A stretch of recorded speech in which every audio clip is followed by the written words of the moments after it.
All right, guys, welcome back. I hope you guys enjoyed your great long weekend. Hopefully, you guys did something fun. Once again, we're back in computer history. We're going to be looking at the computer timeline. We're going to talk about a lot of tech and how it's changed throughout the years.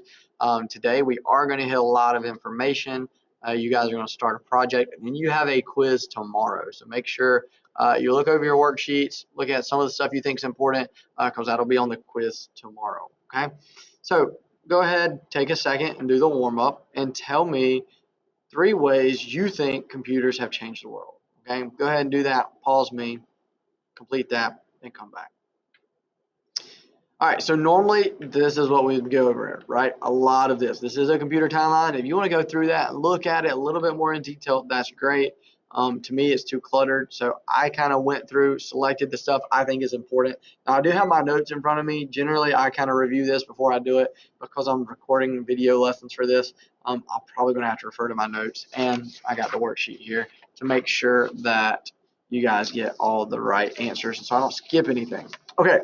So first of all, we're going to start in 1936. If you guys remember, Dr. John V. Antonoff and his co-partner Clifford Berry created the ABC computer, and that was just to solve linear equations. Now, fast forward about 6 years, 1943. If you know what's going on in the world, we have World War II, right?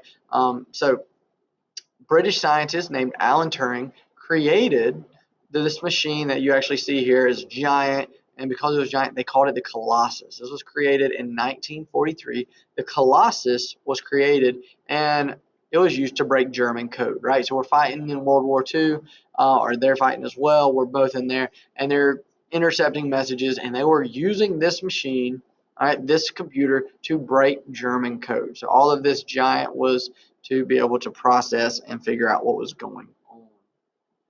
Later on in 1951, this is now, even though this was used to break German code, it kind of had a specific purpose.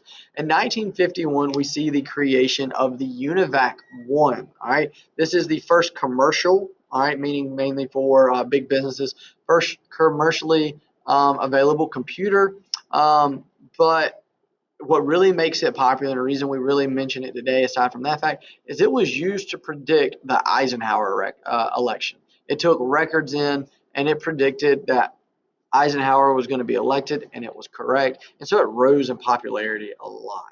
So we're going to fast forward, and we're going to look at the 1960s, and you're going to see this is an example of what the first computer mouse looked like, right? It looks a little bit different. Still kind of a similar look, but this is what it will look like. And this is 1967 when Douglas Engelbart, all right, came up with the first computer mouse. Okay. Now, a couple other things you're going to see here. This is what kind of, if you guys know what flash drives are, these are floppy disks. All right. There's a magnetic disk inside that. They're called floppy disks because they just have a plastic casing around them.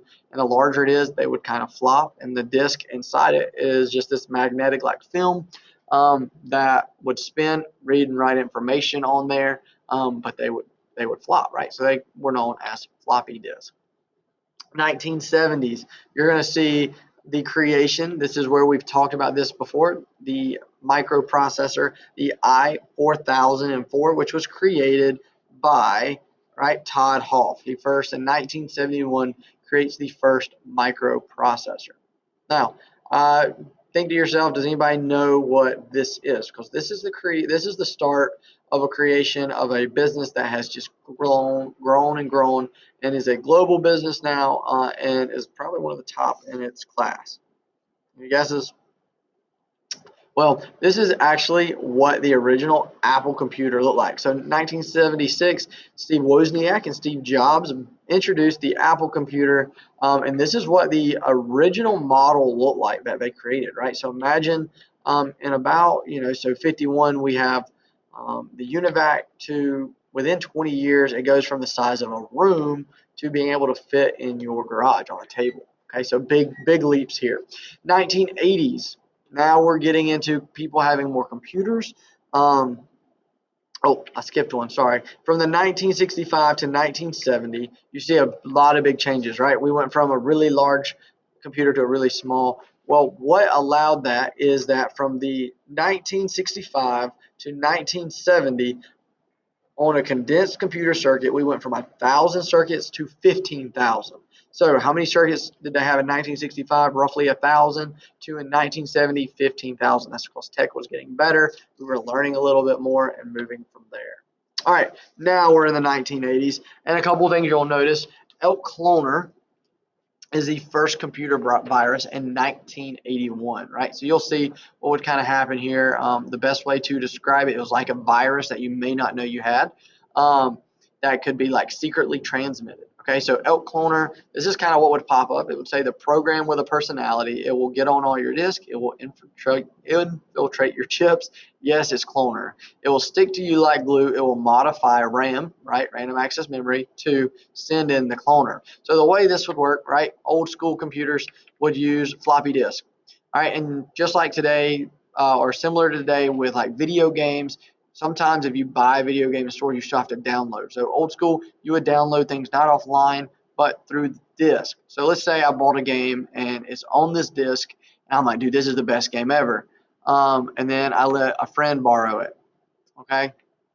Well, if for some reason I had been infiltrated, the first time it would happen, a guy gave something away, and then it just went from there. So every time I put a new floppy disk into my computer, it is now infiltrated. It is, got the virus.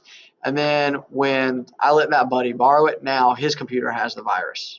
Now, the weird thing is the way it would work, you would not know until the 50th boot. So the 50th time you restarted your computer. So you could go, let's say you restarted generally a computer every day. You wouldn't know for roughly 2 months that your computer is infiltrated. So you went this two-month time period plugging in your floppy disk, and now every one you plugged in is messed up. And if you let someone borrow any of that or put that floppy disk into another computer, now it's there. So I want you to imagine you went to a public library, because a lot of people didn't have computers, and you had a floppy disk, and someone had put Elk Cloner on there. And then finally you have enough money to get this computer. You take the floppy disk that has all your other stuff saved on over, whatever you've been working on, you come home, you put it in there, now your computer's infiltrated. There was really no way to get rid of it. All right, but that was the introduction of the first computer virus. Though it was harmless, it was kind of annoying. 1980s, also, we're going to see Time Magazine named in 1983. What honor did the computer receive? It was known as the Time recognized it as the Machine of the Year. So it was honored as the Machine of the Year in 1983. Also, in the 80s, you're going to see the introduction of printers, the Nintendo Game Boy, different things like that. Rocking into the 90s. All right, the first thing we're going to mention is that the Navy sent its 24th Navstar satellite into outer space to orbit the Earth, all right, creating GPS, which is your global positioning system. You're also going to see in the 80s, let me get your exact dates here. My bad. These are the 90s. Into the 90s, so 93, that went out. Amazon is founded originally as a bookstore. This is actually kind of what it looked like. Amazon was, when the name was officially set, on a piece of cardboard stuck to the wall. That was their sign. This is what Yahoo, the website, originally looked like. It was actually introduced in 1994. A guy that was a doctor, or he was doing a lot of research. He wanted to categorize the different websites he was using to do research and the things he found on the internet, and then it became more and more popular. We also see the introduction of eBay, in 1995. And originally, the very first thing, which you should be your next question on your worksheet, the very next thing, the first thing that was sold on eBay, yeah, it is a broken laser pointer. All right, so the guy that started eBay was like, I wonder how this will work. He set it on eBay to see if there was any interest. He put it on there for $1. At first, it didn't succeed, but he kept it up, kept trying, and eventually, once it caught traction, and someone bid on that laser pointer, it actually sold for $15, and he knew he had a chance. All right, 95, Java is released. You guys see that a good bit on some of your computers. In 98, you can see this kind of has that futuristic look. There's the turn of the century coming in the early year 2000.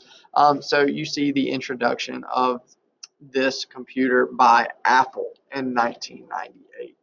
Also around this time, we have Google being introduced. So the original Google logo, here you go. The cool thing about Google, though, it was introduced. Yahoo's been around for about 4 or 5 years. But as soon as Google was introduced, over 60% of people that were using some type of web browser, or not web browser, but search browser, went to, or search engine, went over to Google right away. So within the first year Google was introduced, 60% of people using a search engine went and started using Google. All right, 2000s, we're going to see some other big changes. We see Wikipedia emerge for people to share knowledge. In 2004, the PlayStation Portable was released. You see wireless devices coming out in 2003. That should be your next question. So what year was were wireless devices introduced? 2003. All right. So we see the introduction of Facebook, created by Zuckerberg. All right, now we're into the mid to late 2000s. We're starting to see supercomputers, iPhones, all right, hard disk drives getting even better. The introduction of YouTube. I'm trying to get you guys some exact date. That is 2000. All right, now that we're in the teens, the 2010s, teens, you're going to start seeing virtual reality, 3D printing becoming readily available to the public, the introduction of Touch ID, and the popularity of Android increasing. All right, so let me make sure I haven't skipped too much here. All right, what is the name of the fastest supercomputer? Right, that's where we are now. That is Frontier. It is created by HP. All right, HP created this supercomputer. Previously, it was like Fugaku, a Japanese in Japan, but this one is housed in Tennessee here in the United States, and is once again called Frontier, created by HP. SSD, we talked about this earlier or yesterday. Just keep in mind, if you're seeing it twice, it's probably going to show up somewhere. SSD stands for solid state drive. It is compact, but generally more expensive, but less likely to break because it lacks moving parts. Now, what you guys are going to do, you guys have a timeline project. And normally, I'll try to post you. I'll try to add a slide of an example of one of these. But what you're going to do, you're going to create a timeline. It can be horizontal, vertical, diagonal, whichever way, as I says on poster board. My bad. It ain't going to be on poster board. You guys are going to do that on a piece of paper. So you're going to choose a topic. Okay. Here is actually how I want you guys to do it. You're going to choose 10 items. As long as it is tech related, it can be video game consoles. I've had people do video games, do cameras or cell phones. So you're going to create this timeline. All right, you can do one piece of paper, two pieces of paper connected together. It needs to go in chronological order. There should be 10 different items. For every item, each item should be labeled. It should have a one-sentence description, and it should have a graphic representation. What that means is it's got a picture that is colored in. Okay, the timeline should be colored in. The grammar, you should take your time, make sure the grammar looks correct. It goes in chronological order, meaning it goes, you don't want to go 1903 and then 1898 and then 2000 and then 1950, right? And then on the back, I want you guys to write down the sources where you found your information. All right, that is what you're working on. I'm going to check right here. Generally, I have a couple examples on hand, but I don't think I do for this exact one. So I'll have to find one, but should be pretty self-explanatory. You guys are creating a timeline with graphics and labels and a description. All right, that's what you guys have for today, and then you'll have time to finish this after your quiz tomorrow.